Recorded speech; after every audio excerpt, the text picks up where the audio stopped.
Hi, I'm Nancy Nangeroni. And I'm Gordine McKenzie. And this is GenderVision.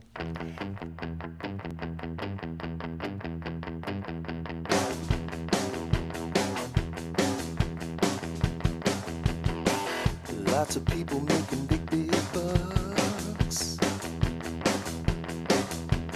You and me, babe, I see we're out of love. Well, I heard a voice from a high above.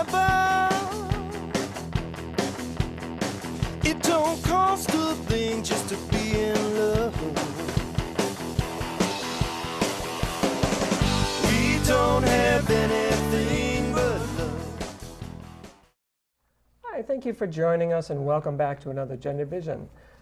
We're going to pick up where we left off last program with our same two guests. And this time we're going to focus on the personal and political and some of the difficulties that transgender persons face in that area, but then also how they take that and change it into action for change. So our first, I keep wanting to say our first guest, but one of our guests is Alishia Ouelette. She's a firefighter and an EMT with the Danvers Fire Department. She's an active member of the transgender community and an activist, a political activist. She serves on a number of boards, including the North Shore Alliance of Gay and Lesbian Youth, where she's an advisor and outreach and education director. She's a board member and diversity trainer for the Gay Officers Action League of New England. She also serves as a commissioner on the Massachusetts Commission on GLBT Youth. And of course, she's a member of our crew here at GenderVision. That's right. And we also have Ethan St. Pierre joining us.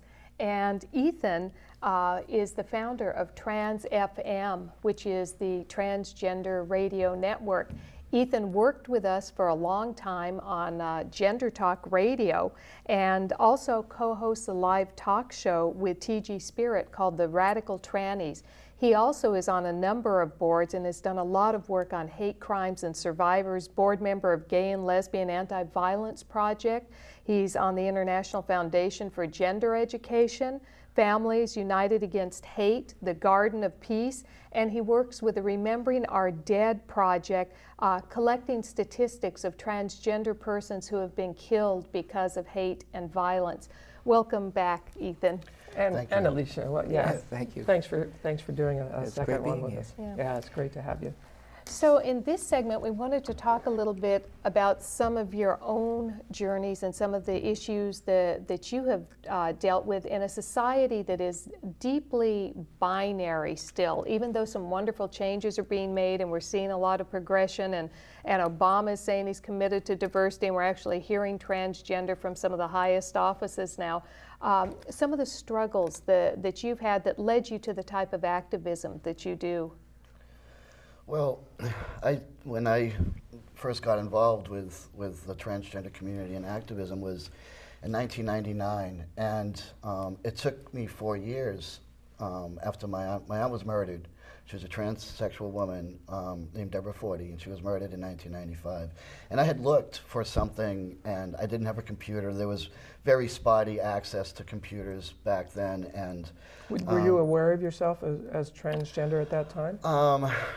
I had gender issues. I knew that I knew that I felt more like a boy than I did a girl, and I thought that there were other people in the lesbian community that felt the same way I did, but just didn't talk about it. Mm-hmm. And I still think that that's true.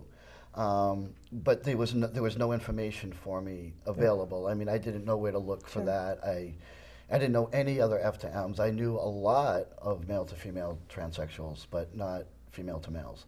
Yep. So I wasn't even sure that it was possible for me to transition. I didn't know what was available medically or anything. So I just swallowed my feelings for a long time. And you were a policewoman at that time, and you were very close to your aunt also. Yes. She was my mother's sister, and she was extremely supportive of me. Your mom who lives next door. My mother who lives next door to me. You're a close family. Very close. In fact, my neighborhood, my cousin built a house behind my house, and we grew up together, and so we're a very close family. So when I tell people about my aunt, some of them think, well, because their relationships with their aunts they may not be as close. So You know, but our family was always very close. I mean, she'd come to our house for Thanksgiving, for Christmas, and we'd have like big cookouts in the summer, and she was always invited. It was never a thought to not have her there. She transitioned the year I was born. I don't remember her as male at all. So she had long been accepted by the family, Right. as a woman. As a woman, yes. So it was really very devastating. It's devastating to lose somebody anyway. To lose somebody to murder is horrific. Well, I think that when you lose somebody to murder because of who they are, it was just such a shock. I couldn't understand why anybody would do such a thing. And you also had to deal with some insensitivity. Oh yeah, the police at that time were just horribly insensitive. They weren't even really on board with gay and lesbian folks. So transgender people, they just lumped everybody together at that time, and it was they kept referring to her as he and her former name and all of the other. Even though she'd been a woman for over 30, 40 years. Right, right. So the press, as we know, then kind of worked to re-assassinate her in some way. In a sense. Yeah. And that's the other violence that people don't think about, is the violence that it doesn't always have to come from a knife or a gun or somebody's fist or a baseball bat. It's words in a paper. It's how we act towards one another. It's not being allowed a seat at the table or being denied access to your congressman. That's also acts of violence, because it's telling people it's okay to treat you this way. Yes, treat you as less. And Ethan, Right. you had to go and identify your aunt, and that was one of the hardest things, if not the hardest, you said you've ever done in your life. It still is. I get all. Sorry. Yeah. No, it's all right. Yeah. It's okay. It's as long as people are okay with my emotion, then I'm okay with it. Sure. Hey, we're all friends here. Yeah. You all friends with us? Yeah. But they didn't tell me or my family that she had been beaten. That they said that she had been stabbed, which was bad enough. Yeah. And we have a really big family, and people were at my mother's house, and a few people that have big Italian families, Sure. that the one thing everybody does is cook and go to the house, Sure. and it keeps people busy. And Yeah, after a death. Yes, right, absolutely. and we didn't want my mom to go. We just didn't want her to go, and so me and my Sure. brother volunteered To to see the go. body, yeah. And we discovered that she had been beaten to the point where she was unrecognizable. I'm so sorry. And they didn't tell. And they us. didn't warn you about No, that. they They didn't warn just, us. Yeah. wow. And it was just, and then, she had been beaten, every bone in her neck was broken. She was stabbed 3 times. And then the killer ran away. He ran and hid, and he was gone for 2 weeks. He ended up turning himself in. His parents convinced him to turn himself in. Yeah. And then they let him out on bail. And he was in the same Massachusetts They town let you him out lived on in? bail despite a brutal murder like that. Yep, and he lived in the same town that I did. And they let him out on bail. He walked around for a year and a half, free. And then the day of the trial, which Nancy was there with Transsexual Menace. Thank you so much for that. Yeah, it was my pleasure. Your mom was so good. Oh, she was phenomenal. But it was, there ended up not even being a trial. He plea bargained with the district attorney's office, and they ended up giving him 15 years to life. And next year, he's up for parole. Oh my. Well, and as bad as that is, that's better than Chanel Pickett's murderer. Right, 2 Chanel years. Pickett's murderer. Chanel Pickett was murdered in almost similar fashion. She wasn't stabbed to death, but she was strangled to death in the bedroom of William Palmer. And he got off with assault and battery. He did serve 2 years. The judge threw the book at him as best he could under an assault and battery conviction. But this also points out another case, and I apologize to all the hardworking police, and there's a lot of police out there that are good friends to the transgender community. I had police calling me, letting me know when I should be at the courthouse, when significant things were going to happen. But I'm not aware of any murder of a transgender person in the state of Massachusetts that's ever been solved by the police. Without the killer turning himself in. That's right. Yeah. Exactly. Yeah, the killer turned himself in both these cases. Well, and then that really begs the question, which many of us have dealt with, is do we consider some lives disposable? So that's another reason that the bill is so crucial. So that really impacted you very early on. Oh, yes. Of course. So now you maintain the Transgender Day of Remembrance website and the statistics around, and it's easy to imagine why you do that. Tell us about that, and also give us the website if you could. Sure. It's the website is transgenderdor.org. Yep. And it's I was working with Gwen Smith, who I have to give, she's the one that developed the website to begin with, and had been working on this since 1998. Yep. And I'm imagining can't do it anymore because it's very difficult. Of course it is. Hard, And yeah. so her and I have been working together for probably the last 5 years, and then she stopped. So I've been doing it for the last 2. Last year though was my first year where I took a website and I set it up, and I said, okay, this is what I'm going to have to do. But what I found was why Gwen probably can't do it anymore. The pictures of the young people, and we have more pictures now than we did before, and it's easy for some people to look at names and they don't associate them Sure. with being a person or who they are or how they were murdered. And last year, 2008, more than half the people murdered they ranged in age from 15 to 22 years old. So predominantly young people. Young people of color. Of color, that's right. Oppressions tend to overlap. And the way that they are murdered tends to be particularly violent and brutal. Yes, very violent, and it's generally beaten or stabbed to death, or anything that you can possibly imagine. People being dismembered and burned, and just horrible acts of violence. As if to obliterate, as many people have said, their complete identity of who they are. Yeah. And we found too that most of these people that are murdered that are transgender have either lost jobs, been forced out into the street, been had to quit school, or to help their families in some other way, try to get work. A lot were people that were working on the street because they were forced out of jobs, and that's always been the last resort for some folks. I mean, as was the case with Chanel Pickett, who I mentioned earlier. Right. Very bright. Yeah, she was a very bright young woman, and she was fired from her job at 9X. And her sister. She and her sister, Gabrielle. I think Gabrielle left out of sympathy for Chanel, but Chanel was fired just for being transsexual. Because a supervisor Because a supervisor found out and just harassed her, and and eventually she got fired.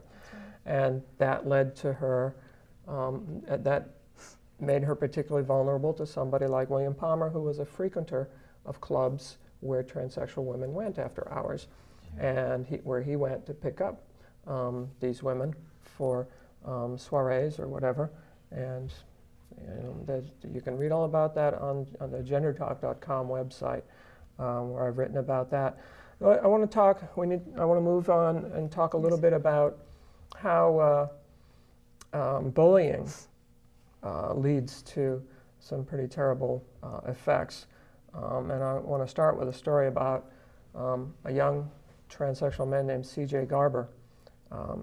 I met C.J. After he was dead. I met him through his parents, Ken and Marcia Garber. Ken and Marcia have been doing wonderful activism around transgender issues in support of their son, C.J., who transitioned in his teen years with their complete support, and very loving support. C.J. recently died of a drug overdose, and at his funeral, the family read his essay that he had written for a college entrance exam. And in the essay, he talked about the effect of the bullying and harassment by other kids at school. And that is what led directly to his near suicidal flirtation, or his ultimately suicidal flirtation with dangerous drugs. And his father and mother continued to do transgender activism, and Ken actually walked around the State House with that essay, talking to legislators and urging them to sign on co-sponsorship of that bill to give employment discrimination rights or non-discrimination rights to transgender people. So, Alishia, you work with youth at NAGLY, the North Shore Alliance of Gay and Lesbian Youth, and you're on the Massachusetts Commission on GLBT Youth. Right. My appointment for the commission has just been recent, so I'm just, getting my Just feet getting wet. started there? Just getting started with them. And But you've been working with the kind of NAGLY kids for a while, haven't you?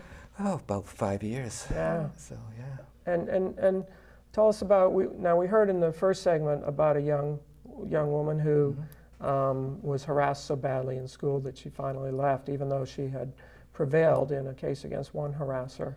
Right. Can you tell us anything more about the experiences that kids are seeing that you've had contact with? Well, a lot of times during the course of our meetings and stuff, we have like roundtable discussions and stuff. So the kids do get to tell their stories, which I've always found interesting. Yeah. And there's quite a few stories of harassment with all the GLBT youth, but as yeah, and we don't have to just talk about transgender. right, but obviously, like as you said, the overlapping, discriminations and disparities, with the trans youth as being part of the GLBT group, and youth who are trans in color. And then, of course, there's also sexual orientation that can be thrown in. Sure. So there's a lot of areas that they can get, harassed in and on and stuff. And it doesn't just happen in the school either. I mean, there's a lot of stuff that happens on the way to school, on the way from school. In the family as well. Yeah, a lot of stuff in the There family. can be a lot of bullying and mean-spiritedness. Yeah, we do. In fact, actually, there's a word going right now about a trans boy in Arlington that they're trying to find a foster home for, because he's homeless. So, so what led you to get involved in that work? It was actually a combination of a whole bunch of things, a few personal experiences. A lot of it actually had to do with work.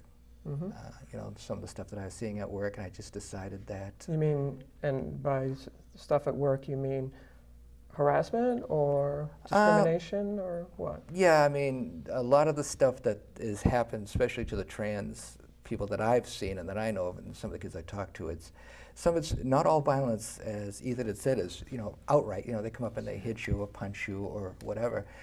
There's other things. You're not included in group activities. Sure. You're not informed of things that are happening. So shunning? So you're shunning, shunning and ostracized. Did you ever feel any of that yourself? Oh yeah. In fact, actually, I have too, and unfortunately, my partner Crystal has as well. When you were growing up, as a young person? Or more lately? Just more lately. More I lately, mean, okay. I just like Ethan, unfortunately, being the age that I am, I had no idea of what I was or anything about, being trans in any way, shape, or form. Also the fact that where I consider myself lesbian, so I was interested in girls, I did not get involved in the gay community. So I had no idea about anything. It wasn't until I got my first computer, probably somewhere around the age of 38, that I started surfing the internet and I found out, hey, wow, there's a whole world of us out there, But, That's amazing. It used to be the HQ section of the library where many of us were trying to read definitions of what we were, but now it's But I mean, I computers. never even heard the word transgender, transsexual, well, except for Christine Jorgensen, which I never related myself to because she had gotten the operation. At the time, I wasn't into, that far into it. Yep. But there's a combination, like I said, a few things that I went through in seeing all this, and then I was fortunate enough to, I joined a group called Speak Out Boston, a volunteer speakers group, and I got to go around to different high schools and colleges and stuff, and I started hearing, the nice thing about that is you work with other speakers, so you get to hear their stories as well. And some of them are young, and of course sometimes you just go to GSAs and you hear the kids' stories, and I started hearing all Gay this. Straight Alliance. Yeah, the Gay Straight Alliances high schools, within colleges as well as high schools. So you hear all these stories and you start thinking, wow, this is unreal. And then I was approached to join the board of NAGLY, which is what I did first, just as a board member.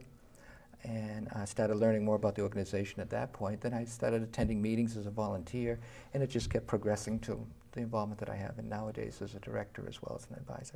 What issues do either of you think are really important to concentrate on today? Youth. Youth. There's an organization out there, Trans Youth Family Allies, and it's mothers and parents that are helping young other families work with their transgender children, and they're transitioning young. Much younger. Not that they promote transition. There are kids that don't. Right. but they're helping acceptance, to promote acceptance through families and that don't even know, that don't understand, and they go to them.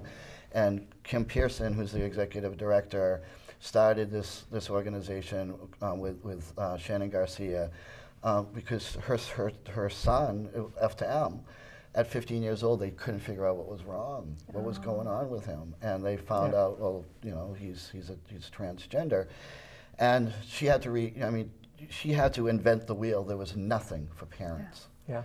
Young people are just so, it's so important because, not to sound cliche, but they are our future, and they're doing wonderful things in activism right now. And a lot of young people know, they recognize early in their lives. I mean, I recognized early in my life, I knew well before puberty that I wanted to be a woman, to live as a woman, but I didn't have any language to talk about it, and I certainly didn't have the latitude within my family to express it openly. So I had to be very deeply closeted. It would have been, I went through terrible stuff in my life because I struggled with these issues. Had I been able to transition before puberty, I'd be healthier physically, and I would not have had to go through some of, I probably would have gone through other terrible things, but I mean, I walked that path too. I mean, holding everything in. I wasn't so sure I wanted to be a girl when I was younger. I just knew that I didn't fit in with the boys, and I felt different. Yeah. And even though I did boy things and stuff, but as I got to be an adult and I went through the so-called binge and purge, where you allow yourself to be the other gender, and all of a sudden you feel guilty due to social pressures and everything else. So the binge and purge is you binge on get shopping rid of it for all. clothing, Right, and then you throw it all out, you try it, you say, no, I'm going to go cold I'm never going to turkey. do it again. Right, exactly. Exactly. You make that promise to yourself and stuff. But I mean, there was this internal battle always going on with me, and it led into my being a workaholic, and at one point even an alcoholic. Yeah.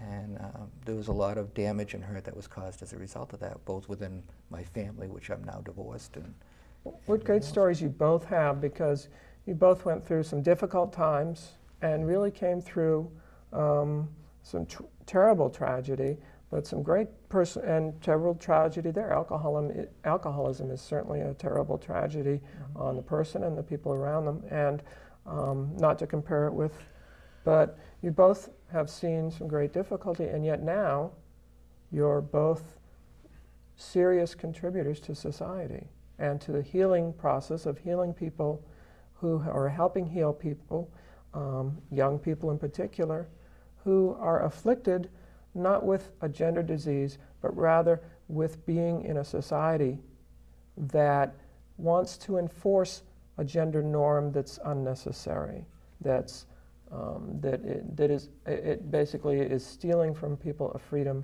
that they have every right to own.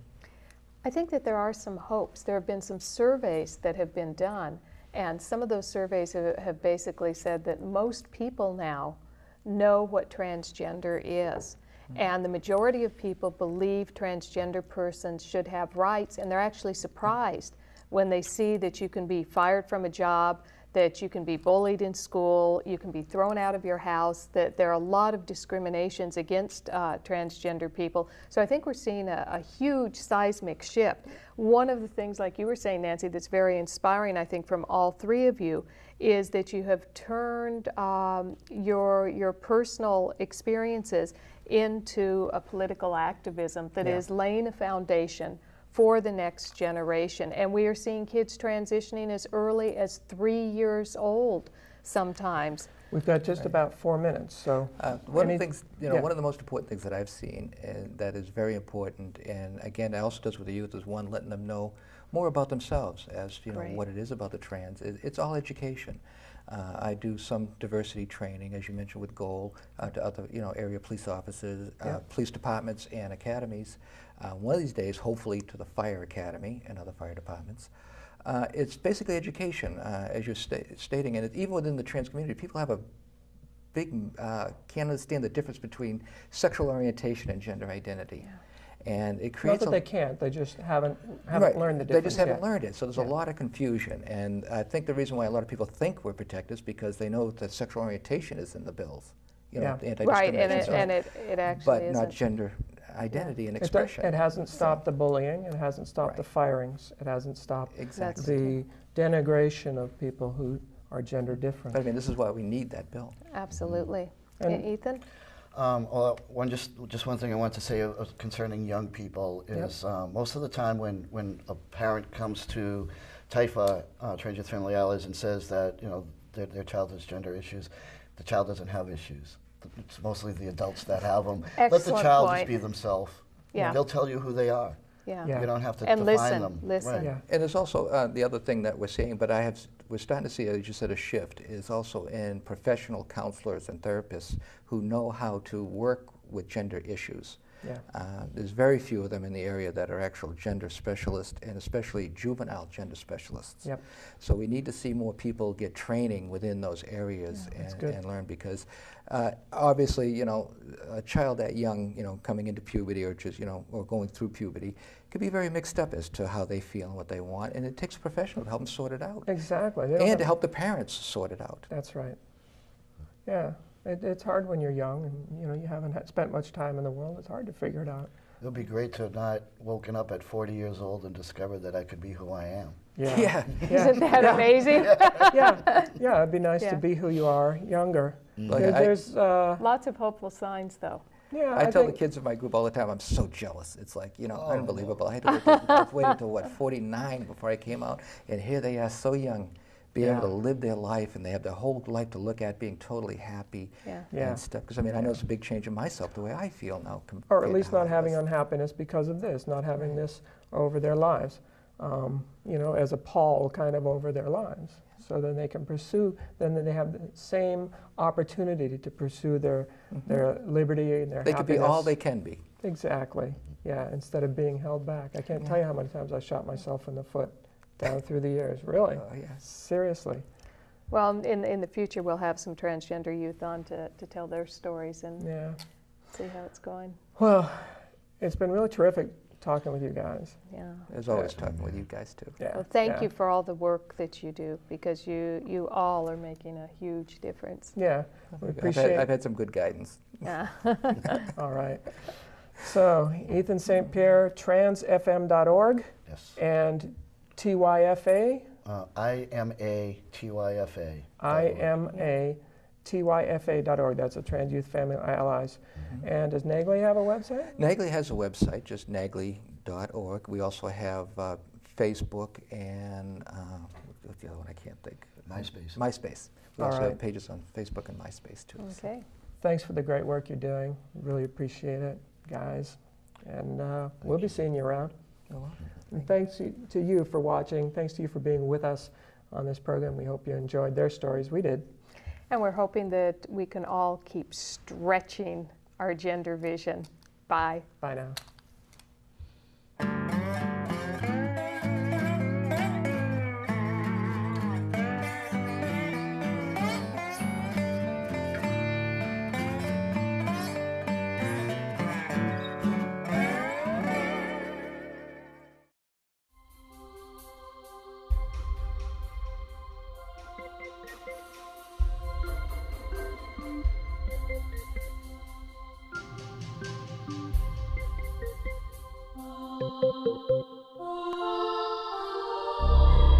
Thank you.